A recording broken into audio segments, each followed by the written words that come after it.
ઈ રિક્ષાનું વિતરણનો બહિષ્કાર કરી બહાર વોકઆઉટ કર્યું. કેમ?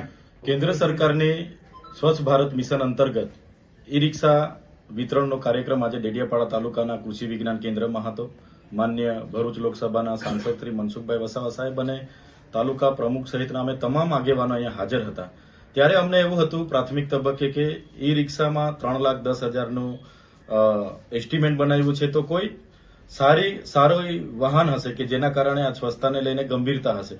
પણ કેન્દ્ર સરકાર હોય કે રાજ્ય સરકાર હોય, અનેક પ્રકારની કલ્યાણકારી યોજનાઓ અમલીકરણમાં મૂકતી હોય છે, પણ એમની નીચેના કેટલાક અધિકારીઓ, કેટલીક એજન્સીના લોકો અને કેટલાક એમના વચટિયાઓ ભેગા મળીને એને એમના મનગમતા બિનજરૂરી સાધનો ઠોકી બેસાડે છે, જેનું ઉત્તમ ઉદાહરણ આ ઈ રિક્ષા છે. આજે નાનકડું છકડું જે બજાર કિંમત 1.5 લાખ હોય એની ડબલ ગણા 2 ગણી એસ્ટિમેટની રકમ વસૂલીને અહીંયા સરપંચોને આપવા માટે અમને બોલાવ્યા હતા, પણ એનો અમે વિરોધ કરીએ છીએ. જે પ્રકારે ભૂતકાળમાં નલ સે જલ યોજના અહીંયા થઈ ગઈ અને એના નિભાવણી અને મરામત માટે પંચાયતને જવાબદાર ઠેરવવામાં આવે છે, એવી જ રીતના ભૂતકાળમાં નર્મદા જિલ્લાને ખુલ્લામાં શૌચમુક્ત જિલ્લો જાહેર કર્યો છે કે 100% શૌચાલયો બની ગયા છે. જે પણ એવોર્ડ લઈને આવ્યા હતા એ પણ ખોટી વાહવાહી લેવાનો એક પ્રસંગ બની ગયો હતો. એવી જ રીતના રિક્ષાઓ આપવાથી આવનારા દિવસોમાં કાગળ પર એવું દર્શાવવામાં આવશે કે નર્મદા જિલ્લામાં સ્વચ્છતા માટે અમે ઈ રિક્ષાઓ આપી છે અને પૂરું સ્વચ્છ થઈ ગયું છે.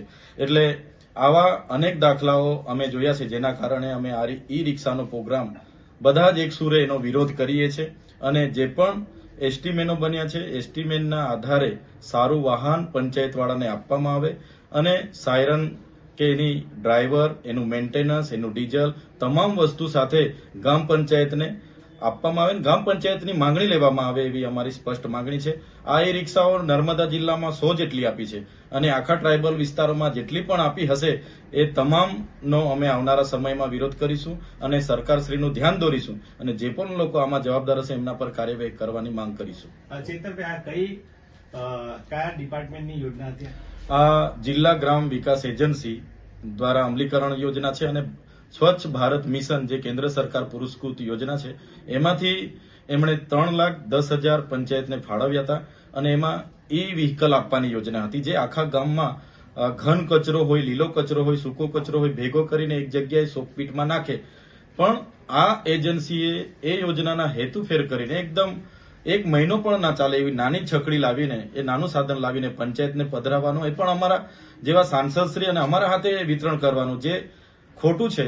જે અમે વિતરણ કરીશું મહિનામાં બગડશે તો અમારા પર માછલા ધોવાય એવું છે. એટલે અમે આ ઈ લોકાર્પણનો વિરોધ કરીએ છીએ અને આમાં આવનારા દિવસોમાં ફેરફાર થાય, પંચાયતને પૂછીને વાહન મૂકવામાં આવે એવી અમારી માંગણી છે.